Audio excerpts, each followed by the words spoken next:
Meu nome é Ricardo Xavier, eu sou professor da Universidade Federal do Rio Grande do Sul e também sou membro da Sociedade Brasileira de Reumatologia, onde atuo na Comissão de Artrite Reumatoide. Recentemente, no ano de 2017, a comissão trabalhou na elaboração de diretrizes ou de recomendações para o manejo da artrite reumatoide, considerando que existe, graças ao avanço da ciência nas últimas décadas, um número crescente de fármacos e opções terapêuticas para o manejo dessa doença.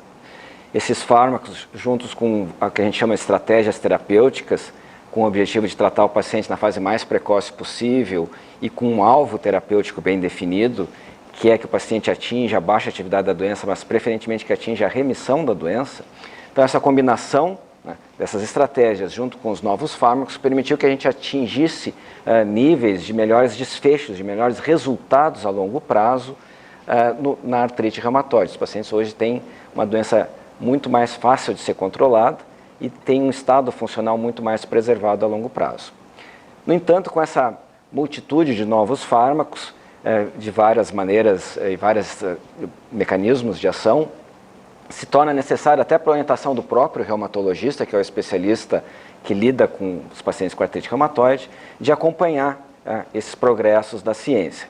Então, a Comissão de Artrite Reumatoide se reuniu e nós contratamos uma empresa independente para fazer uma revisão extensa da literatura, que é o que a gente chama, que é procurar tudo que foi publicado sobre todos os fármacos usados no manejo da artrite reumatoide, e aí, a partir dessa revisão da literatura, se elaborou essas recomendações. Então, são recomendações por reumatologistas, expertos no manejo, todos os especialistas em tratar artrite reumatoide, e baseado, então, numa extensa revisão da literatura, ou seja, aquilo que é o mais recomendado do ponto de vista internacional, do ponto de vista de qualidade para a elaboração de uma recomendação.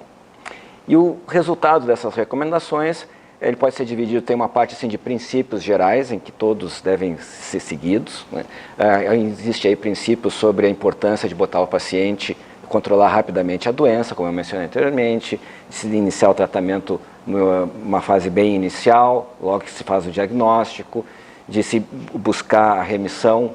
de tomar decisões compartilhadas com o paciente, tendo em vista que existe essa série de fármacos, cada um com peculiaridades, então que o médico deve discutir essas peculiaridades de cada um dos medicamentos com os pacientes, e esses pacientes devem dar a opinião e participar dessa tomada de decisão.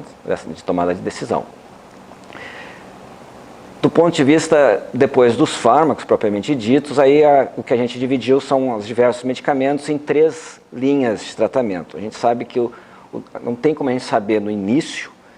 do tratamento de um paciente qual o melhor fármaco, qual a melhor medicação, de mecanismo de ação de medicação que vai produzir um efeito positivo para aquele paciente. Então, é tudo um mecanismo de tentativa e erro. Então, e por isso que muitas vezes os pacientes ficam estressados, porque a gente usa um fármaco e não tem uma boa resposta, mas tem que haver um pouco de conversa com o seu médico, entender essa possibilidade de falhar uma primeira linha, mas que a gente tem várias outras linhas e várias outras opções em cada uma dessas linhas para controlar a doença. Então, existe uma primeira linha, que são fármacos mais de uso oral, fármacos já que existem já há mais anos, como o metotrexato, a leflunomida, a hidroxicloroquina e a sulfasalazina. Então, se recomenda que se use esses fármacos no início do tratamento. Em não se tendo uma boa resposta, se iria para uma segunda linha, onde entra um grupo de fármacos desenvolvidos mais recentemente, com alta ciência da biotecnologia, que são chamados agentes biológicos, bem como uma nova classe de fármacos que modifica a ação intracelular de vários dos mediadores da inflamação, de várias moléculas que causam inflamação. Então, essa é a segunda linha, e depois, ainda falhando isso, teria uma terceira linha que seria diferentes